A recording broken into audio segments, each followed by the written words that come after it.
Trailer देखने के बाद जो डर था सबके दिमाग में इस मूवी में वही हुआ है। और अगर मैं एक वर्ड में इस मूवी को डिस्क्राइब करूंगा तो मैं कहूंगा disappointed.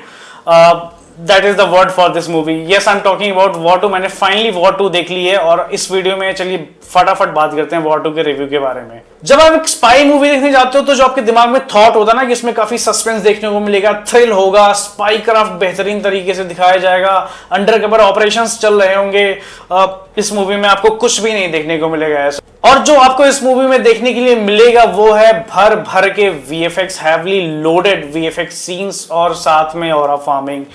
Typical south Indian cinema वाला वाइब आएगा, लार्जर देन लाइफ हीरो को दिखाया जाएगा। एक्शन सीक्वेंस जो देखने में तो अच्छे लगेंगे बट इतने लॉजिकल नहीं लगेंगे आपको ऐसा लगेगा कि बस एक मास इफेक्ट क्रिएट करने की कोशिश की जा रही है। अगर यहाँ पे मेकर्स ने ऑरा फार्मिंग करवाने की भी कोशिश करी है हीरोज के थ्रू तो फिर वो उसमें भी फेल रहे हैं, क्योंकि ऐसा कोई सीन नहीं था जहां पे मैंने थिएटर में ऑडियंस को हूट करते हुए देखा है। और हम ऐसी ऑडियंस नहीं है जो बहुत सोफिस्टिकेटेड होती है, हम तो फेमस है इस चीज के लिए भाई। हम तो जाने इसलिए जाते हैं कि हम मचा देते हैं सिनेमा थिएटर्स में। पर इस मूवी में मतलब ऑडियंस पूरी की पूरी डेड थी। और ऐसा नहीं कि मतलब कि वो एक कोर फैन बेस नहीं था, मतलब वहां पे लोग थे ऐसे जो चिल्लाना चाह रहे थे, एक दो सीन ऐसे आए लेकिन वो होता ही नहीं है। लेवल पे आपका थ्रिल जाएगा ही। ऋतिक रोशन की एक्टिंग आपको बहुत ही शानदार लगेगी। जहां पे भी एक्शन सीक्वेंस होते हैं, जहां पे इंटेंस इमोशन वाले सीन होते हैं, वो बहुत ही अच्छे तरीके से उसको परफॉर्म करते हैं और काफी अच्छा लगता है देखने। जूनियर एनटीआर आपको फुल टू देसी स्वैग में दिख जाएंगे, एकदम टिपिकल साउथ इंडियन स्टाइल में, जहां पे एक्शन सीक्वेंस की बात आती है और वो तो मतलब नेक्स्ट लेवल पे उनका ऑरा फार्मिंग करवाया गया है इस मूवी में। मूवी के स्टार्टिंग में जब उनका इंट्रो हो रहा होता है तो वहां पे एक सीन आता है जहां पे वो सोमालियन पायरेट्स से कुछ हॉस्टेजेस को रेस्क्यू करवाने के लिए उनको जाना होता है। तो एकदम ही साउथ इंडियन स्टाइल में वो आते हैं और बोलते हैं मैं जाऊंगा छुड़ाने और एकदम अकेला ही जाऊंगा। तो मेरे को लगता है कि ये सब चीजें डाल के ना मतलब स्टोरी को और वीक की जाती है। इसको बहुत ही अच्छे तरीके से दिखाया जा सकता था। मे बी वो एक टीम को लीड करते हुए जाते जहां पे वो एक शानदार मिशन को परफॉर्म करते हैं तो वो काफी रियलिस्टिक लगता है। ऑडियंस काफी अच्छे तरीके से ऐसे कैरेक्टर से कनेक्ट कर पाती है और वो जो कैरेक्टर निकल के आता है ना फिर वो बहुत ही ज्यादा इम्पैक्टफुल हो जाता है। बढ़ते हैं, बात करते हैं कियारा आडवाणी की एक्टिंग और उनके परफॉर्मेंस के बारे में। तो उनकी एक्शन सीक्वेंस जो है ना वो बहुत ही बेहतरीन तरीके से कोरियोग्राफ किए गए हैं। आप उनको देखोगे तो आपको लगेगा उन्होंने काफी मेहनत करी इस कैरेक्टर के लिए, इस रोल के लिए। और वो स्क्रीन पे ना वो दिखता भी है कि उनका मेहनत था ना, वो उनके एक्शन सीक्वेंस में दिखता भी है। और जहां पे इंटेंस इमोशनल सीन्स की बात करूं मैं तो वहां पे भी उनकी एक्टिंग बहुत ही जबरदस्त है।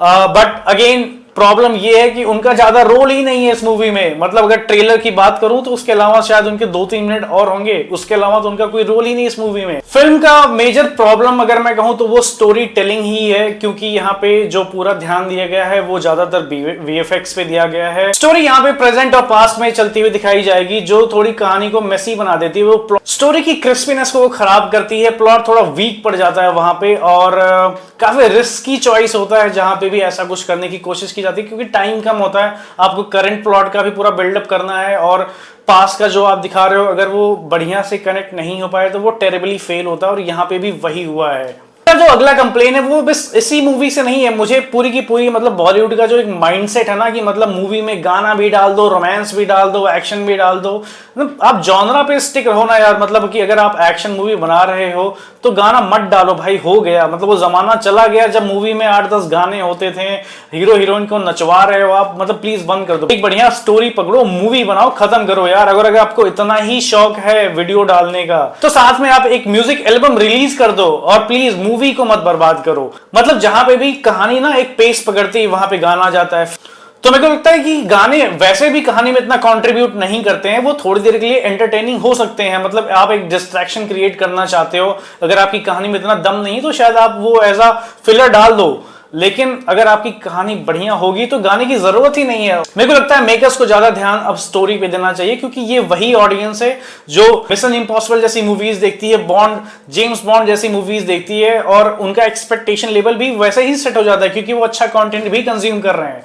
और मैं यहाँ पे ये नहीं कह रहा हूं कि आप अभी से एकदम हॉलीवुड लेवल की मूवीज बनाओ, लेकिन आप एक अप्रोच तो रखो, आप एक स्टेप तो लो उस डायरेक्शन में। आप अभी भी उसी कन्वेंशनल थॉट में फंसे हुए हो जहां पे आपको मूवी में गाना भी डालना है, रोमांस भी दिखाना है। कोई जरूरत नहीं है। अगर आपकी स्टोरी अच्छी होगी तो इन सब एलिमेंट्स के बिना भी मूवी चल जाएगी, वो जमाना चला गया। और ये है एक और प्रॉब्लम बॉलीवुड की, जहां पे आप बाकी कैरेक्टर्स को साइडलाइन कर देते हो और पूरा का पूरा फोकस सिर्फ हीरो पे रखते हो और उसके ऑरा फार्मिंग पे रखते हो। कर्नल लूथरा जिनका कैरेक्टर प्ले किया है आशुतोष राणा ने, तो मैं उनकी एक्टिंग पे कोई कमेंट नहीं करने वाला हूं भाई, वो लेजेंड है यार अपने फील्ड के, मतलब उनकी एक्टिंग पे कमेंट करने का कोई मतलब ही नहीं बनता है।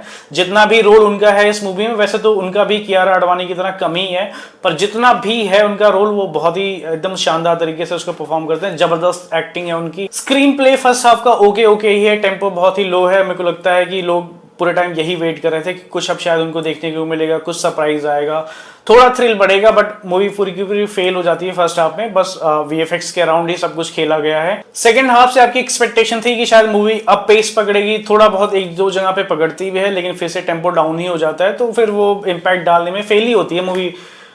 जैसा कि मैंने वीडियो में ऑलरेडी बता दिया है आपको कि कोई कैरेक्टर इतना इंपैक्टफुल नहीं है कि वो एक इमोशनल इंपैक्ट डाल पाए ऑडियंस में। और मेरे को लगता है ये बहुत ही इंपॉर्टेंट फैक्टर होता है कि जब भी आप एक फ्रेंचाइजी में मूवी बनाते हो तो आपको एक कैरेक्टर बिल्डअप बढ़िया तरीके से करना पड़ता है। और इसी के साथ मैं कहूंगा ये मूवी इस फ्रेंचाइजी की सबसे वीक मूवी है, और मैं तो इनफैक्ट इस मूवी को वॉर 1 से भी नीचे रखूंगा। यार मैं यही कहूंगा कि अगर आपको बड़े स्क्रीन पे बड़े एक्टर्स को देखना पसंद है with lots of good visuals, तो ये मूवी डेफिनेटली आप जाके देखो, आप एंजॉय करोगे। ये कुछ वैसा ही एक्सपीरियंस होगा जैसा आप फायरवर्क देखते हो, जब तक फायरवर्क चल रहा है तब तक मजा आता है, लेकिन जैसे ही फायरवर्क खत्म हुआ मैजिक खत्म हो गया। आप इतनी ही एक्सपेक्टेशन लेके जाना मूवी को देखने, इससे ज्यादा ले जाओगे तो आप ही डिसअपॉइंट ही होगे। तो इसी के साथ करते हैं इस वीडियो को यहीं पे खत्म। आप हमें बताओ कमेंट बॉक्स में कि आप ये मूवी देख के आ चुके हो या नहीं, या प्लान कर रहे हो, और अगर आप देख के आ चुके हैं तो आपका ओपिनियन क्या है इस मूवी को लेके।